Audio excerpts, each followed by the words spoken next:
30 సంవత్సరాల కిందట ఒక మంచి పదును వర్షం పడితే, తిరిగి నెల రోజుల వరకు వర్షం పడకపోయినా సరే పైరు వాడేది కాదు. భూమిలో తేమ ఉండేది. తేమ అలాగే ఉండేది. హ్మ్. పైరు వాడేది కాదు. హ్మ్. కానీ ఇప్పుడు 10 రోజులు కంటిన్యూగా తుఫాను కొట్టినా సరే, హ్మ్. ఆగిన తర్వాత తుఫాను ఆగిన తర్వాత 10 రోజులకే పైరు వాడిపోతది. హ్మ్. మళ్ళీ 10 రోజులకి అంటే 10 రోజులు కంటిన్యూగా పడి అంత వర్షం పడ్డా సరే, హ్మ్. మళ్ళీ వర్షం ఆగిపోయిన 10 రోజులకే నీ పైరు వాడిపోతది. హ్మ్. ఈ తేడా కూడా రైతు గమనించాల. ఓకే. 30 సంవత్సరాల కిందటనేమో పదును వర్షం. ఒక గంట, గంటన్నర పదును వర్షం పడితే, తిరిగి నెల రోజుల వరకు నీ పైరుకి వర్షం అవసరం వచ్చేది కాదు. నువ్వు నీళ్లు పెట్టాల్సిన అవసరం కూడా ఉండేది కాదు. హ్మ్. కానీ ఇప్పుడు కంటిన్యూగా 10 రోజులు వర్షం పడ్డాక కూడా హ్మ్. మళ్ళీ నువ్వు 10 రోజులు ఆగిపోతే తిరిగి నీళ్ళన్నా పెట్టాలి, వర్షమన్నా రావాలి. ఓకే. పైకి చూస్తా కూర్చుంటాం. హ్మ్. పైరు వాడిపోవడం మొదలైతది. హ్మ్. సో, ఈ తేడా స్పష్టంగా తెలుస్తది మనకు. హుహుహు. సో, ఈ మార్పు కూడా వచ్చేసింది. అంటే భూమిలో ఈ మార్పు కారణం ఏంటి? హ్మ్. ఎందువల్ల ఇంత తేడా వచ్చేసింది? అంటే వర్షము మనకు నీళ్లు పెట్టడం త్వరగా జరగాల్సొస్తోంది. హ్మ్.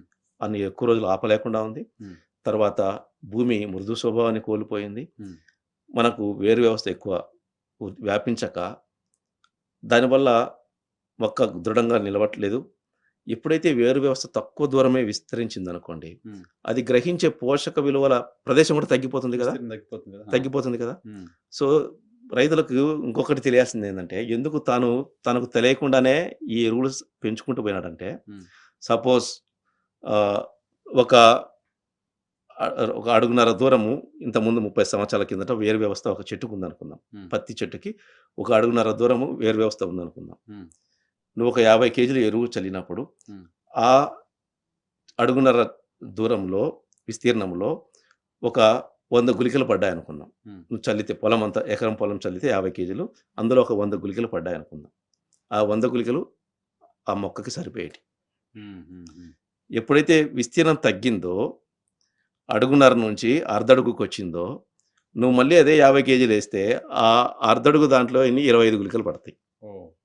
కరెక్ట్. తీసుకోవడానికి ఉండదు. మిగతా చోట పడితే కూడా. సరిపోతది. హ్మ్. దూరం ఉండేది అందదు కాబట్టి, హ్మ్. ఆ 25 గుళికలు తీసుకుంటే దానికి సరిపోదు. హ్మ్. అప్పుడు నీకేమనిపిస్తుంది? సరిపోలేదు గదా! అని పెంచుతావు. హ్మ్.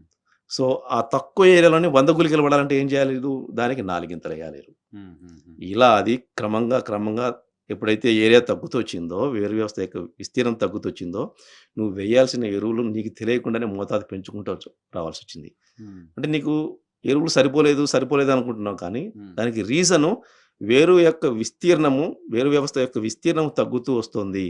దానివల్ల ఆ తక్కువ ప్రదేశంలోనే నేను ఎక్కువ అందించాల్సొస్తుంది. దానికి కారణం నేను నా భూమిని నాశనం చేయడం వల్ల విస్తీర్ణం తగ్గిపోయి, ఆ తక్కువ ప్రదేశంలోనే ఎక్కువ ఎరువులు అందించడం కోసం నేను ఎక్కువ కుమ్మరించాల్సొస్తుంది అన్న ఓకే. విషయాన్ని రైతు గ్రహించలేకపోయినాడు. ఓహ్! ఓకే. హ్మ్. సో, ఈ వేరు వ్యవస్థ విస్తీర్ణం తగ్గడం వల్ల తెలియకుండానే మనం ఎరువులు ఎక్కువ మోతాదులో వేసుకోవాల్సొచ్చింది. ఓకే. నెరవేశాను. చెట్టు పెరగట్లేదు. లేదా పెరగట్లేదు. కాబట్టి కందట్లేదు. ఇంకొంచెం ఎక్కువేస్తాడు. ఇంకొంచెం ఎక్కువేస్తాననుకున్నా. దానికి హ్మ్. కారణం ఇది. తెలియకుండానే అంటే తను దానికి రీజన్ ఎందుకో తెలియట్లా. హ్మ్. హ్మ్. నువ్వు 3 సంవత్సరాల కిందట 50 కేజీలేసిన ఎరువు 3 సంవత్సరాల తర్వాత దాన్ని 75 కేజీలకి, 80 కేజీలకి ఎందుకు పెంచినావనేది నీకు అర్థం కావట్లా. హ్మ్. నువ్వు రిజల్ట్ రావట్లేదని చెప్పేసి పెంచుకుంటూ పోతున్నావు. కానీ హ్మ్. అక్కడ వేరు వ్యవస్థ యొక్క విస్తీర్ణం తగ్గుతూ పోవడం వల్ల హ్మ్. ఆ తక్కువ ప్రదేశంలో ఎక్కువ ఎరువు అందాలంటే నువ్వు డోస్ ఎక్కువ పెంచాల్సొచ్చింది నువ్వు. Dose okay. పెంచాల్సొచ్చింది. ఓకే. సో, దానివల్ల తెలియకుండానే మనం తెలియకుండా డోస్ పెంచుకుంటూ పోతున్నాం. హుహు. హుహు. అలా ఎరువులు ఎక్కువ వేయాల్సొచ్చింది. హుహు. సో, వీటన్నిటికి కారణము భూమి తన లక్షణాన్ని కోల్పోవడమే.